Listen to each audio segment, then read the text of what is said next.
আল্লাহ বলেন ন্যায় বিচারের মানদণ্ড কিয়ামতের ময়দানে আমি আল্লাহ স্থাপন করব। সেদিন কারো প্রতি বিন্দু পরিমাণ, এক চুল পরিমাণ অবিচার করা হবে না, কোনো অবিচার করা হবে না। সেদিন সুশাসন হবে, সুবিচার হবে, ন্যায় পরায়ণতার সাথে বিচার হবে। আওয়াজ করে পড়েন আল্লাহু আকবার। তাহলে প্রিয় ভাইরা, যে তিনটি বিষয়ে আল্লাহ তাআলা আমাদেরকে আদেশ দিয়েছেন, তার প্রথমটা হচ্ছে আদালত, ইনসাফ, সুবিচার, ন্যায় বিচার। এটা আমরা চাই কি চাই না? বিশ্বনবী ন্যায় বিচার, ন্যায় পরায়ণতা, সুশাসন প্রতিষ্ঠিত করেন কি করেন নাই? আপনারা বিশ্বনবীর সিরাত যারা পড়েছেন, আপনি দেখবেন বিশ্বনবীর সিরাতের পরতে পরতে, বাঁকে বাঁকে, সিরাতের বাঁকে বাঁকে এই আদালতের নমুনা মেলে। সুবহানাল্লাহ বলেন। ছোট্ট একটা নমুনা রাসূল সাল্লাল্লাহু আলাইহি ওয়াসাল্লামের আসসিরা আল আতরা থেকে ছোট্ট একটা নমুনা আপনাদের খেদমতে এখানে উপস্থাপন করি। বিশ্বনবী সাল্লাল্লাহু আলাইহি ওয়াসাল্লাম মক্কা বিজয় করলেন ৮ম হিজরিতে।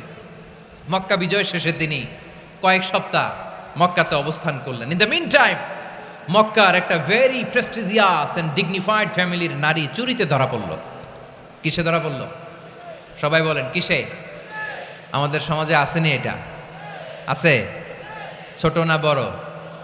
হ্যাঁ, হিসাব করে শেষ করা যায় না। ৩.৫ লাখ কোটি টাকা নাই উন্নয়ন প্রকল্পের নামে। উন্নয়ন প্রকল্পের নামে ৩.৫ লাখ কোটি টাকা নাই। ৩.৫ লাখ কোটি টাকা লিখতে পারবেন আপনি? একটানে লিখতে পারবেন? বুঝতেছেন কত বড় সংখ্যা? হ্যাঁ, বনু মাখজুমিয়া গোত্রের এক নারী মক্কায় চুরিতে ধরা পড়ল। বলেন তো, চুরি করলে বিধান কি? কি কাটতে হবে? চুরির বিধান হলো হাত কেটে দাও। তাও সেটা গোপনে নয়, প্রকাশ্যে জনসম্মুখে হাত কেটে দাও। বনু মাখজুমিয়া গোত্রের নারী যখন চুরিতে ধরা পড়ল, সাহাবারা চিন্তায় পড়ে গেলেন। সবেমাত্র মক্কার লোকেরা কালিমা পড়ে মুসলমান হয়েছে, ইসলামের আইন কানুন তেমন জানে না, ইসলামী শরিয়ার সাথে বেশি পরিচিত নয়। এখনই যদি বিশ্বনবী চুরির যেই বিধান এটা যদি কায়েম করে হাত যদি কেটে দেয়, না জানি মক্কার লোকেরা আবার বিগড়ে যায়, না জানি মক্কার লোকেরা আবার মুরতাদ হয়ে যায়, না জানি মক্কার লোকেরা ইসলাম থেকে দূরে সরে যায়। চলো চলো, সাহাবীরা মিলে পরামর্শ করলেন, চলো বিশ্বনবীর কাছে যে বলি, ও নবী, শুধু কেবলমাত্র একমাত্র এই নারীর জন্য চুরির হাত কাটার বিধানটা আপনি একটু থামিয়ে দেন। চুরির হাত কাটার যে বিধান এইখানে একটু রহিত করে দেন, বাকিগুলা কইরেন মদিনাতে যে চলবে, কিন্তু মক্কায় এবারের জন্য মাফ করে দেন। কিন্তু কে বলবে? এই যে পরামর্শ, সাজেশন, এটা কে দিবে বিশ্বনবীর কাছে? সাহাবারা চিন্তায় পড়ে গেলেন। আল্লাহর নবীর সামনে দাঁড়িয়ে আল্লাহর দেয়া হুদুদ, আল্লাহর দেয়া বিধান থামিয়ে দেওয়া, মাফ করে দেওয়া, এই কথা বিশ্বনবীর সামনে বলার সাহস তো কেউ রাখে না। কেউ কেউ বলল, বিশ্বনবীর পালক পুত্র যায়েদ বিন হারেসার সন্তান উসামারে বিশ্বনবী নাতির মতো আদর করে, বড্ড বেশি ভালোবাসে উসামারে। এজন্য সাহাবারা উসামাকে বলতো হিব্বু রাসূলিল্লাহ, বিশ্বনবীর ভালোবাসা। কি বলতো? সাহাবীরা বললেন, বিশ্বনবীর ভালোবাসা হিব্বু রাসূলিল্লাহ, উসামারে পাঠাও। উসামারে বিশ্বনবী নাতির মতো স্নেহ করে, মায়া করে, ভালোবাসে। আমরা পারবো না, উসামা পারবে।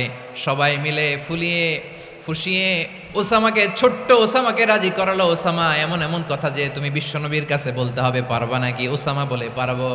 সাইয়েদনা ওসামা রাদিয়াল্লাহু তাআলা আনহু তরুণ সাহাবী বিশ্বনবীর কাছে গেলেন, যে বললেন, নবী, বনু মাখজুমিয়া গোত্রের এক নারী চুরিতে ধরা পড়েছে, এবারের জন্য কি এই মহিলাটারে মাফ করে দিলে হয় না? এবারের জন্য একটু ক্ষমা করা যায় না নবী? বিশ্বনবী বলেন, আতাশফাউ ফি হাদ্দিম মিন হুদুদিল্লাহ, তোমার এত বড় সাহস উসামা, তুমি আল্লাহর হাত, আল্লাহর দেয়া বিধান, এটার ব্যাপারে সুপারিশ করতে এসেছো? তোমরা কি জানো তোমাদের আগে যত কওম, যত গোত্র, যত জনপদ ধ্বংস হয়েছে, তার কারণ ছিল তাদের মধ্যে গরিবরা অন্যায় করলে তারা বিচার করত, আর ধনীরা অন্যায় করলে তারা মাফ করে দিত। খবরদার! ওয়া আইমুল্লাহ লাউ আন্না ফাতিমাতা বিনতি মুহাম্মাদিন সারাকাত লাকাতা মুহাম্মাদুন ইয়াদাহা। বিশ্বনবী বললেন, ওরে ওসামা, বানু মাখজুমিয়ার ওই প্রেস্টিজিয়াস এন্ড ডিগনিফাইড ফ্যামিলির মেয়ে তো দূর কি বাত, অনেক দূরের কথা। জেনে রেখো ওসামা, আমার কলিজার টুকরা, নয়নের পুটুলি ফাতেমাও যদি মক্কার জমিনে আজকে এই চুরির দায়ে ধরা পড়তো, আমি বিশ্বনবী মুহাম্মাদুর রাসূলুল্লাহ ধরে ফাতেমার ডান হাতটা কেটে দিতে এক বিলম্ব দেরি করতাম না। ইন্নাল্লাহা ইয়া'মুরু বিল আদল, আমাদেরকে জাস্টিস শিখায়। পশ্চিমারা আমাদেরকে ইনসাফ শিখায়, আমাদেরকে সুশাসন শিখায়। আর ইনসাফ, সুশাসন, ন্যায় বিচার, সুবিচার, জাস্টিস কারে বলে বিশ্বনবীর বায়োগ্রাফি থেকে জেনে নাও। এই ছিল বিশ্বনবী ইসলামের আদালতের নমুনা। আপনি যদি সাইয়েদনা ওমর ফারুকের জীবনের দিকে তাকান, এমন কঠোর, এমন বীর সেনানী ছিলেন। সাইয়েদনা ওমর ফারুক যদি রাস্তার এই মাথা দিয়ে হাঁটা শুরু করতেন, শয়তান ওমর ফারুককে দেখলে ওই রাস্তা রেখে দিয়ে অন্য রাস্তা দিয়ে হাঁটতো। সুবহানাল্লাহ। ওমর ফারুক রাদিয়াল্লাহু তাআলা আনহু কি পার্সোনালিটি ছিল, কি পার্সোনালিটি। আমাদের এলাকায় ছোট বাচ্চারা রাতে ভাত খেতে চায় না, আমার মেয়েটাও খেতে চায় না। এটা দিব, ওইটা দিব, আজকে মাহফিলে আসার সময় বলে দিছে লিস্ট করে এটা আনতে হবে। তো ছোট্ট বাচ্চাদের অনেক বায়না থাকে, ওরা রাতে খেতে চায় না। তো মায়েরা বিভিন্ন ভয় দেখায়, এই বাঘ আসবে, বাঘ আসবে খাও, এই ভূত আসবে, ভূত আসবে খাও। আপনারা কি বলেন চট্টগ্রামে? কি আসবে? হ্যাঁ, ভূত, ভূত, ভূত আসবে, বাঘ আসবে, খাও খাও খাও, তাড়াতাড়ি খাও। তো বাচ্চারা এগুলো শুনে ভয়ে খেতে শুরু করে। মদিনার জমিনেও একই ঘটনা ঘটতো। মদিনার ছোট্ট ছোট্ট সোনামণিরা খেতে চাইতো না। তো মায়েরা বলতো, হা হুয়া ইয়াতি উমর, হা হুয়া ইয়াতি উমর, ওই যে ওমর আসতেছে, ওমর। ওমরে ফারুকের কথা শুনলে বাচ্চারা একেবারে ঠান্ডা। সুবহানাল্লাহ পড়বেন না? প্রভু তুমি বলেছ রাসূল দেবে না, বলনি দেবে না ওমর, বলনি দেবে না হামজা তারিক, খালিদ বিজয় সমর। প্রভু তুমি বলেছ রাসূল দেবে না, বলনি দেবে না ওমর, বলনি দেবে না হামজা তারিক, খালিদ বিজয় সমর। প্রভু তুমি বলেছ রাসূল দেবে না। আল্লাহু আকবার। ওমর ফারুক রাদিয়াল্লাহু তাআলা আনহু, ওনার কথা শুনলে গায়ের মধ্যে গুজবাম হয়, গায়ের পশমগুলো দাঁড়িয়ে যায়। সুবহানাল্লাহ বলেন। কি পার্সোনালিটি ছিল, কি ব্যক্তিত্ব ছিল। মুনাফিকরা ওমর ফারুককে জমের মতো ভয় পেতেন। শয়তান, খুদ শয়তান এই রাস্তা দিয়ে আসলে শয়তান অন্য রাস্তা দিয়ে হাঁটতো। ওমর ফারুক রাদিয়াল্লাহু তাআলা আনহুর জীবনে যদি দেখেন, তাহলে সেখানে আপনি আদালতের, ইনসাফের, সুশাসনের, জাস্টিসের নমুনা দেখতে পাবেন। কয়টা শুনবেন?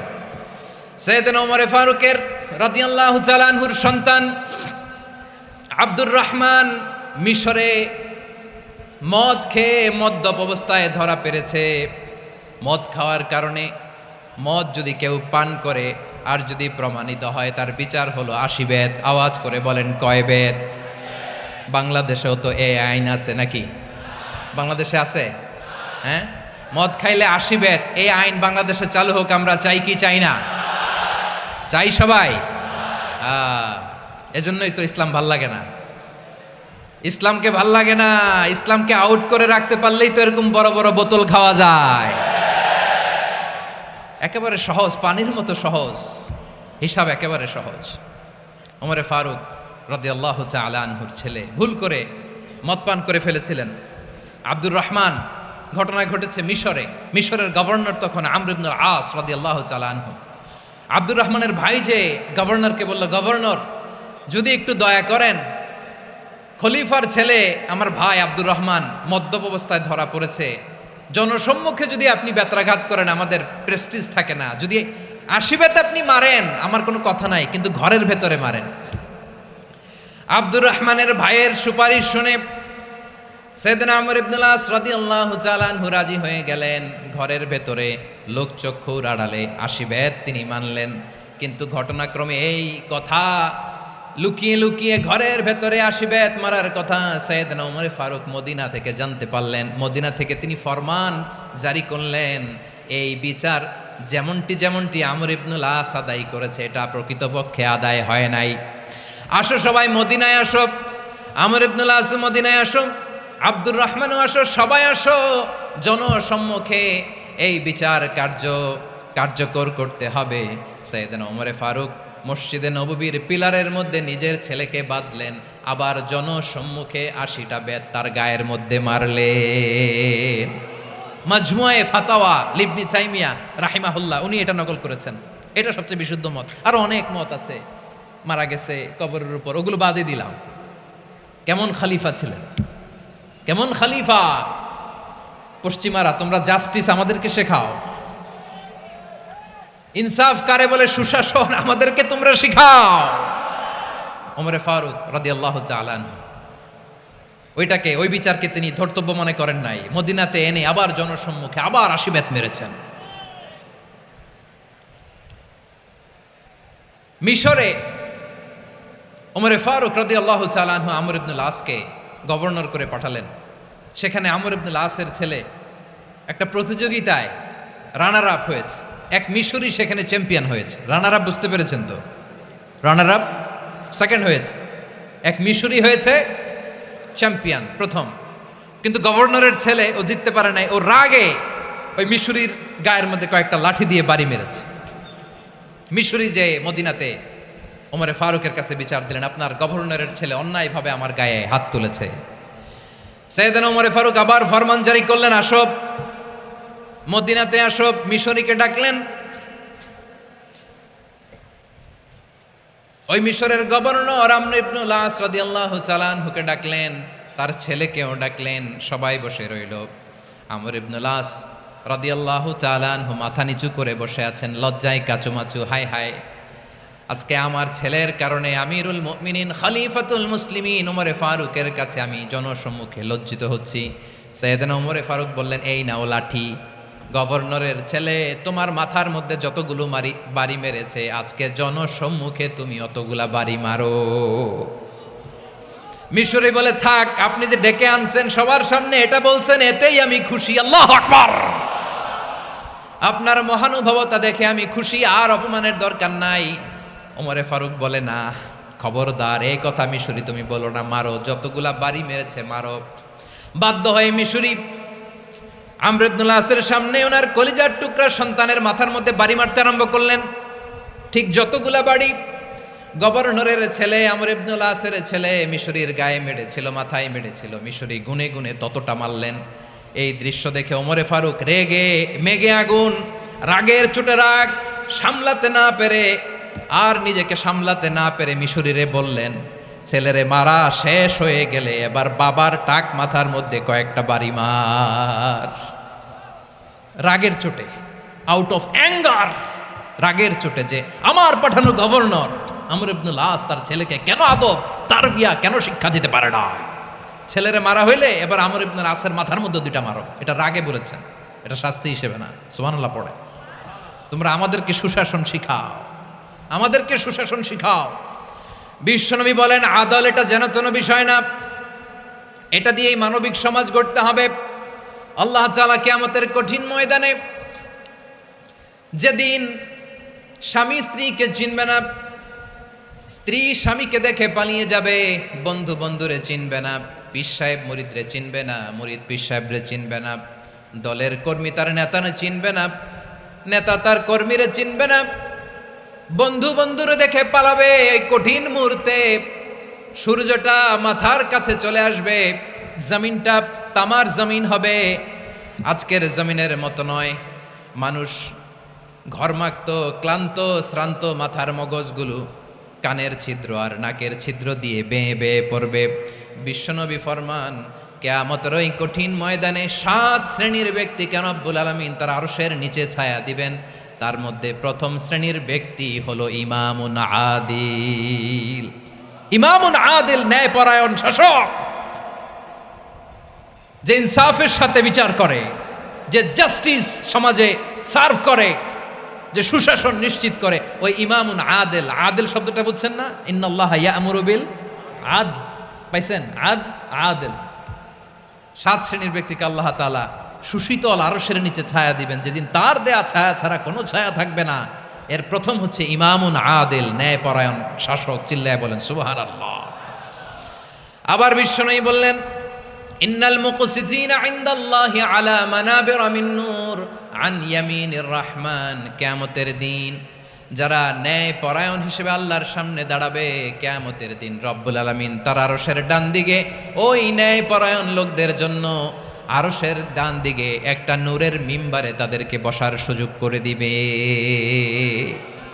আল্লাহর আরশের ডান দিকে ন্যায় পরায়ণ লোকদের জন্য আল্লাহ তাআলা নূরের মিম্বার বানাবে। চারটেখানে কথা মনে করেছেন? আল আদাল, জাস্টিস, ইন্নাল্লাহা ইয়া'মুরু বিল আদল। আল্লাহ তাআলা এই আদালতের নির্দেশনা দেয়, সুবিচার, সুশাসন। প্রিয় ভাইয়েরা, এটা আমরা বাংলাদেশে চাই কি চাই না? এই যে অরাজকতা, এই যে অন্যায়, এই যে জুলুম, এই যে ইনকনসিস্টেন্সি, সমাজের অসঙ্গতি, এর প্রধান কারণ জাস্টিস নাই, সুবিচার নাই, সুশাসন নাই। শেষবারের মতো আওয়াজ করে বলেন তো, আমরা বাংলাদেশে আদল চাই কি চাই না?